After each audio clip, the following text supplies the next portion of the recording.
What's up, everybody? Welcome back in another edition of the First and Orange podcast. Back after a 1-week hiatus because of travel issues and illness issues. It's that time of year. Everybody's sick. Everybody's tired, sick and tired of being sick and tired. But we're back better than ever. Parker Gabriel here, Ryan McFadden there, Denver Post Broncos beat crew.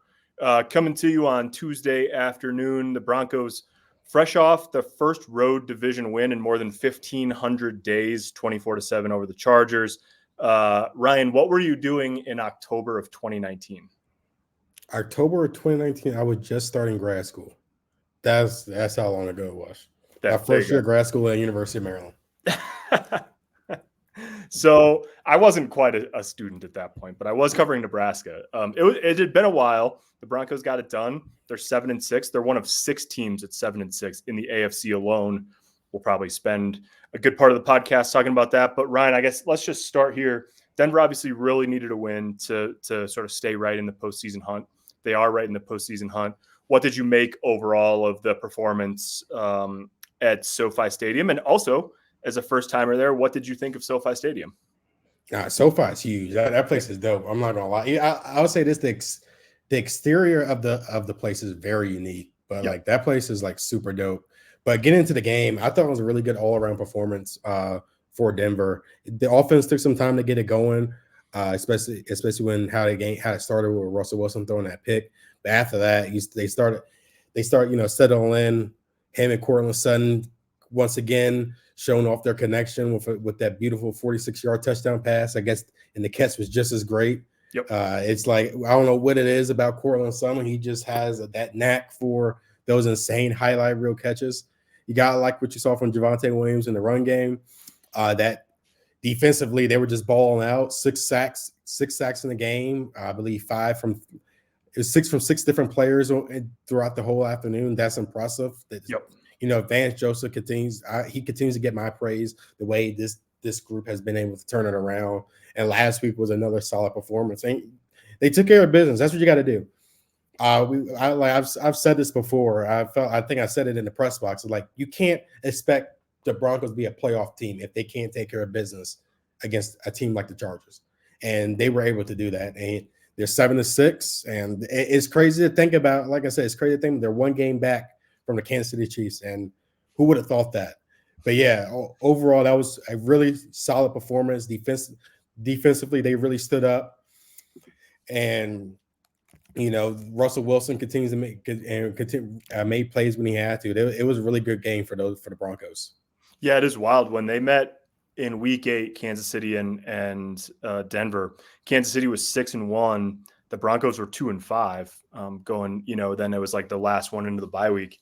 And that was obviously they beat Green Bay the week before to get to 2-5. But at one point, Denver 1-5, 2-5, Kansas City 5-1, 6-1. And now it's within a game. I still think, and it's not fully beholden to the numbers, which sort of put Denver's chances of actually winning the division somewhere in the a little bit less than 10% range. Still see it as sort of a long shot. And I think it's a long shot, even though it's just a game. And it's not really so much about, what Denver does the rest of the way as it is that Kansas City, for as much as they've struggled the last few weeks, their schedule left is pretty manageable. At New England, home against Las Vegas and Cincinnati. Cincinnati is probably the toughest game left on their schedule. And then at the Chargers to close the year. As we know, the Chargers will be without Justin Herbert now for the rest of the season, fractured his finger against the Broncos. So Denver saw Justin Herbert and then Easton Stick. It'll be Stick again, when they play in a couple weeks. So, the division, even it's one game, it feels like there's a lot of work left to be done in order for that to sort of become a reality. At the same time, though, it is pretty amazing. The Houston game was a killer in terms of their odds. And you can look at it one of two ways. It's like, okay, they bounced back. They got a good win after losing at the last second in Houston. And now they're sort of back in the playoff picture. That's the glass half full. The glass half empty would be, just imagine how pretty they'd be sitting had they been able to pull that game off or one of the games early in the year. But they are where they are. They're 7-6. They're right in the mix. the odds, if depending on the outlet that you look at in terms of like simulations and all that, put them like literally at a coin flip. And one of the things, maybe we just get right into this, Ryan. One of the things that I found interesting is that if you look at, like, just for example, the New York Times sort of playoff probability model, the Broncos have the best odds of the 6 AFC teams that are all at 7-6. And obviously some of that is like remaining schedule. A little bit of that's all the tiebreaker stuff. It would be wild if we ended up with 3 or 4 teams, tied for the last spot or something like that. But in general, I mean, there's not much more you can ask for than being right in that mix of 7-6 teams here with 4 to go and sort of knocking on the door of being in playoff contention. Yeah, you can't ask for a better situation the Broncos are in, given the fact of how they started the year. Yeah. That's the one thing we can't forget. This team was 1-5, and literally we've talked on this podcast about how should this team rebuild, should they sell, what does the future look like? Is Russell Wilson in that future? Now it's the whole narrative has changed. This is a team that, when you look at the schedule, if things play out, they really have a legit shot at playing, of sticking into the playoffs. I'm not going to say it's a surefire thing, but like, you're in the fight, and that's what you have to give this team credit for putting themselves in the fight. Yeah, if they don't make it, it's going to hurt, because everyone's going to look back at the Raiders game to start the year. You're going to look back at that loss to the Jets. You're going to look back at that Texans loss. And you're like, man, if only, they was able to figure it out in those certain games. But the fact that we're here 13 days before Christmas talking about a Broncos team who was 1-5 and gave up 70 to the Miami Dolphins and lost and blew a lead to the Commanders, that they are a game above 500 and in the playoffs, and Russell Wilson's playing good, and the defense is playing very well. This is an impressive turnaround, and to me, I feel like at this stage, I think Sean Payton should be a guy who should get some consideration for the Coach of the Year award. But I feel like if he gets it, I think they need to get into the playoffs. But he is making. I think if the Broncos get into the playoffs, I think he deserves some votes for that award. But I think he has to get in there for me to say, hey, he's my Coach of the Year type of guy. But that's how people are going to look at it. That's the type of performance we'll turn around. We've seen that. I think it's been remarkable to see. I'll say that the way this team has turned it around, and I think what makes it more remarkable is that it's not like they went in and signed a key free agent or made a trade. It's the same group of guys. Mm-hmm. Yeah, they moved on from Randy Gregory, they moved on from Frank Clark, but it's still the same guys we saw in-house from the start. And they just did a good job in putting guys in the right position on defense to make things work. Yeah, no doubt. And that's, I mean, obviously that's been the story of the turnaround, is just the radical, the transformation really of the defense from where it was at, certainly after week 3 and even like through 5 weeks. I mean, a 72-yard touchdown run is going to swing what your numbers look like in a game, but they gave up 407 yards to the Jets. I mean, and 31 points, 9 of them were non-offensive. There was an interception return for a touchdown and a safety. So, really, I mean, you take that, from there on, they've played really good defense and they've taken the ball away a ton. And then the last, couple of weeks, you've seen the sort of ability to keep yourself in a game or against the Chargers, just win a game without the really gaudy takeaway numbers. Obviously, they ended up with 2. I think one of them came right at the end on a fumble that Josie Jewell recovered, the PJ Locke knocked out. So, like, you're really talking about a game in which the turnover battle was level for most of it. Russell Wilson threw the interception on the first offensive play of the day, and yet you found a way to dominate the game on defense and take a game over and win a game. They set up the first offensive touchdown with the Jonathan Cooper interception off Baron Browning's deflection, set up the offense at the 3-yard line. So yeah, I mean, it's just continued to be a good group. They've had, sort of like the guys you'd expect, Justin Simmons and Pat Surtain, Zach Allen's, obviously a key free agent signing's really come on as the year's gone along. And then you've got a couple guys that have really come out of nowhere, like Jaquan McMillan, and even PJ Locke, right? I mean, Locke's a guy that's been around for a while, but we've never seen him in this extensive of a role. He was a special teams guy, mostly for his first 4 years. And now he's showing that he's a starting caliber safety in the NFL. So it's been all hands. Obviously, Vance Joseph's had a huge, gets huge credit for it too, just in terms of, like you said, Ryan, figuring out where guys play best, how they play best, adapting the way he calls games and thinks about, generating pressure or what they want to do schematically. So that's obviously led it, and now they're in the hunt. It's pretty amazing when you look at the list. I mean, so this is the AFC playoff picture. You got, the Ravens right now are the 1 seed, 10-3. Miami's 9-4, and then the other 2 division leaders are Kansas City and Jacksonville. Cleveland's 8-5, so they're the top wild card team right now in the 5th spot. And then 6 teams at 7-6: Pittsburgh, Indianapolis, Houston, Denver, Cincinnati, and Buffalo. And basically, you could throw Cleveland in that mix, and you've got, 7 teams for 3 spots. And that's before you get into any, if you take this last weekend as a harbinger, I mean, the Broncos definitely want Miami to win the division instead of Buffalo winning, because they beat Buffalo head to head. They, as you might remember, Ryan, they did not beat Miami head to head. So, you want that one. Miami's got a really tough closing stretch to their schedule. There are so many moving pieces that I think is probably a little bit early to start doing the well, what if these 3 teams finish tied, or these 2, or how many spots are there?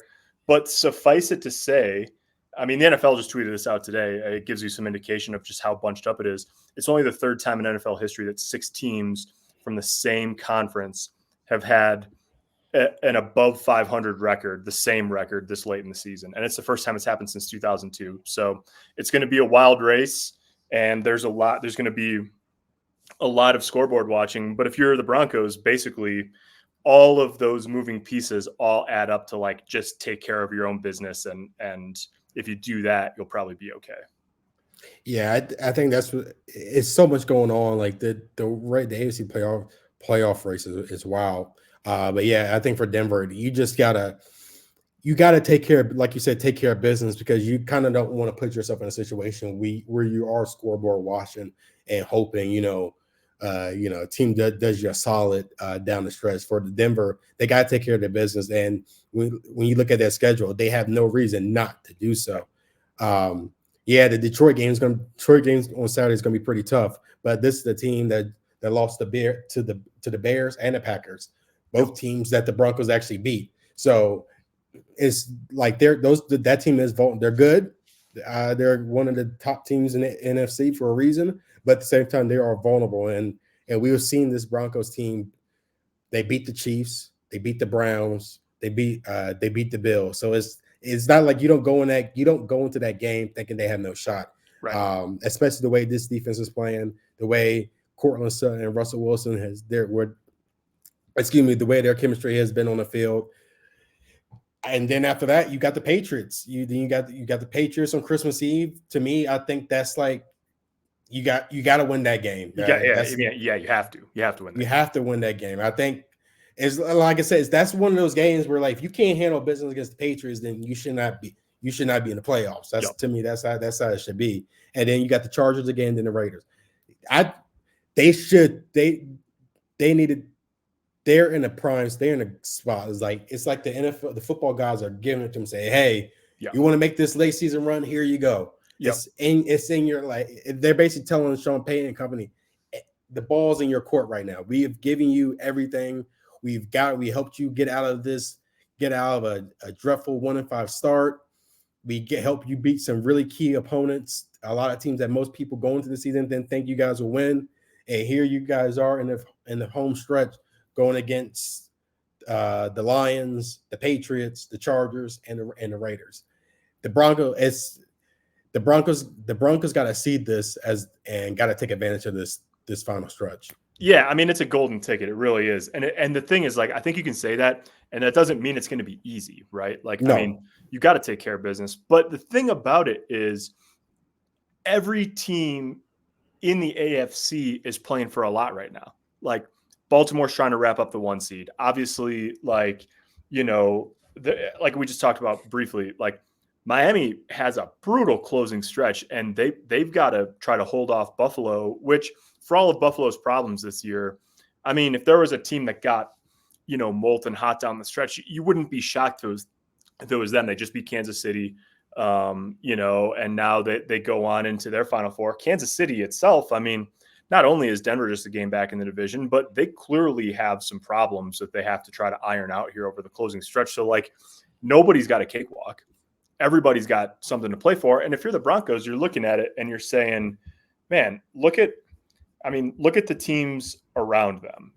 Like right now, Cleveland, Joe Flacco has played good so far since taking over for them. They're playing without their starting quarterback. Pittsburgh playing without a starting quarterback. Indianapolis, Anthony Richardson got hurt early in the season. They're still in the mix. Houston, lost this last week, got rolled by the Jets, and they've got injury questions too. Tank Dell's out for the year. Nico Collins dropped out. CJ Stroud, concussion protocol. Cincinnati's playing without his quarterback. Like all down the line, none of these teams, like A, none of them have it easy, and B, all of them, you could argue, like have bigger problems than the Broncos at this point. So when you take all that into account, and then, you look at the math and you say, even if the Broncos lose Saturday night at Detroit, they've got 3 gettable AFC games, 2 of them at home against teams all with losing records. And if you take care of business in those 3, like odds are you're in. Like it's gone from one of those things that it's gone from like unfathomable that they would be in the playoff picture at all to like, you just got to do it at this point. Like you don't get a lot of chances like this to break a long playoff drought, to break a long run of losing seasons, and to not only get into the dance and roll the dice and see what happens this year, but to prove sort of that this is going to work under Sean Payton and that it can, and to sort of set yourself up going forward too. So yeah, I mean, it's set on the platter for Denver, and they just got to take advantage over the next 4 weeks. Yeah, Denver can't ask for a better opportunity. And when you get to this point, when you're 7-6, I don't care how it started. Right. You put yourself in this position, you might as well just go out and see how and try to get into the playoffs. You got no other. You have no other choice. Like this is they're far away from they played themselves out of getting like one of those top picks in the draft. So you can throw that idea out there. You're here, and this is a way for Sean Payton to say, hey, like all you guys needed for these past few years was someone like me in the building.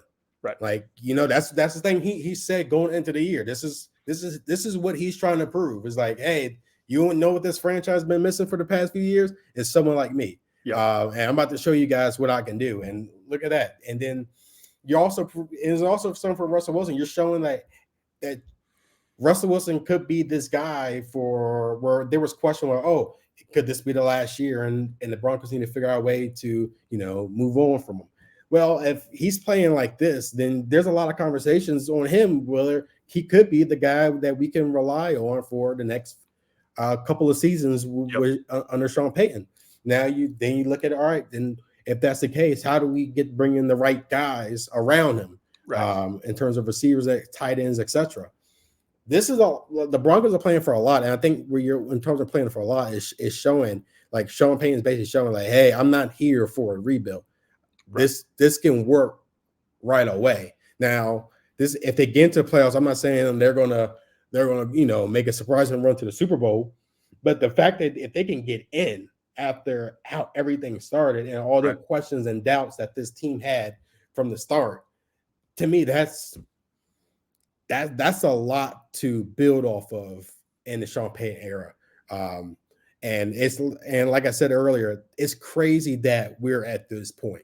We're really at a point where everything seemed lost for this franchise. Now we're saying there's no reason that they shouldn't at least make it close, given the schedule, given the way the team is playing, given the way some of the quarterback issues that a lot of other contending playoff teams are having right now because of injuries.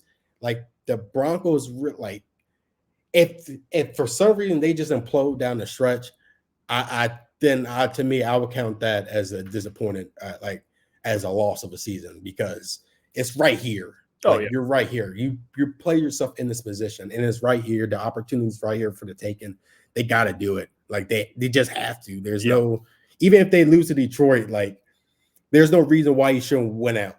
Yep. If you don't beat Detroit, there's no reason you shouldn't just win out. Right. And and then if you get Detroit, then you start thinking about maybe Kansas City falters somewhere along the way, and you can make around the division. So yeah, it's super interesting. I still think, and the thing about it is, like, they're not a perfect team by any stretch of the imagination. I still think they have big decisions to make, about what it looks like beyond this year and all of that. But the thing about it is, as long as you're in the playoff picture, like you don't worry about that right now. You just put all the energy into winning and doing that, and then it all comes after the season. Whereas the teams that are out of it, those types of decisions and that type of thinking is already sort of creeping into your day-to-day operations and all of that. So obviously it's where the Broncos want to be. And then it sets up a very interesting game against Detroit, which, the Lions haven't played great recently. As you said, they've lost to Green Bay and Chicago in the last 3 weeks. They also essentially, especially after Green Bay, lost last night to the Giants, they basically have a vice grip on the NFC North. And so they're just kind of trying to, get tuned up basically over the last, Dan Campbell would never say that, but like they're going to win the division. And so they're a playoff team, and they'll be sort of trying to figure out how to best get ready for the postseason. So it's interesting. It's a primetime game. And then obviously, like, Sean Payton and Dan Campbell have 25 years of history. Sean Payton was on the staff of the Giants that drafted Dan Campbell. Then he signed him to Dallas, or Sean didn't, but he was, he went to Dallas, and they signed Dan Campbell in part because of Sean's history with them. Then he played for the Saints, and then he was an assistant for Sean for 5 years before he got the Lions job. And so, like, it's one of those games where there's a lot of storylines. It's an interesting matchup. It's a matchup you don't see every year, obviously. And it's one of those where if you're the Broncos, even though you can still, it doesn't change the playoff math a lot. In the negative, if you lose, there's a lot to be gained, obviously. So it will be very interesting to see, if they can slow down a Lions offense that's been pretty good, and if they can take advantage of a Lions defense that hasn't been particularly good. Yeah, I think this is I think it's gonna be a really interesting matchup. I actually, if you want me to give my prediction right now, I think I'm going to keep riding with the Broncos on this game. I just like the momentum this team has. Excuse me. I just like what I've seen from this team in recent weeks, and I think it's going to be close. I got the Broncos winning 26-24 Broncos beating the Lions in prime time. I think the Broncos are going to take care of business. Like you said, this game has a really interesting storyline between Sean Payton and Dan Campbell.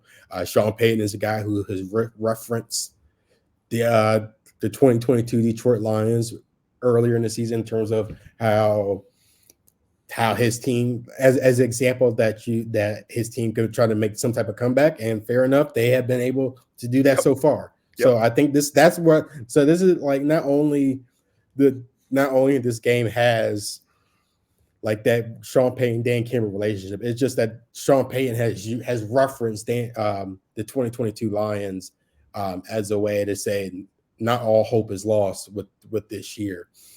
And to see now you're going into it with the Broncos with a winning record, yep, and actually have a shot in the postseason.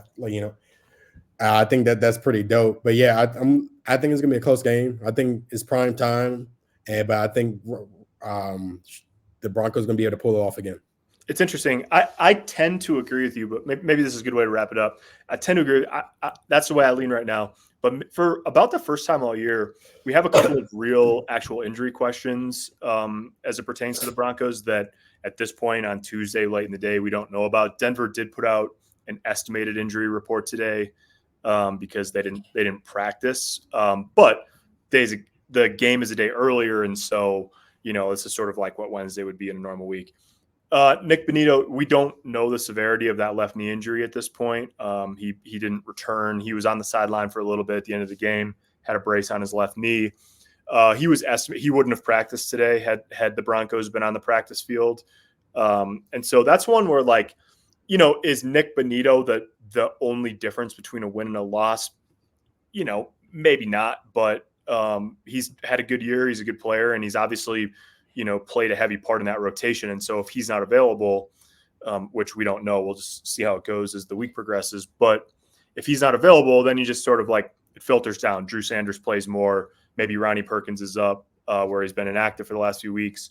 And that does obviously make a little bit of a difference over a game. And then the other one is Quinn Miners, who, as we reported, didn't travel back with the team on Sunday when they came home from LA. He stayed in the hospital for evaluation. He had he told the training staff around, right before halftime, as they were going in for halftime, that he had some chest tightness and he was having some trouble breathing. And so they took him to the hospital. His heart rate was higher than it should have been. And so that was they said they just didn't want him to travel back with the team out of precaution. And he flew back yesterday.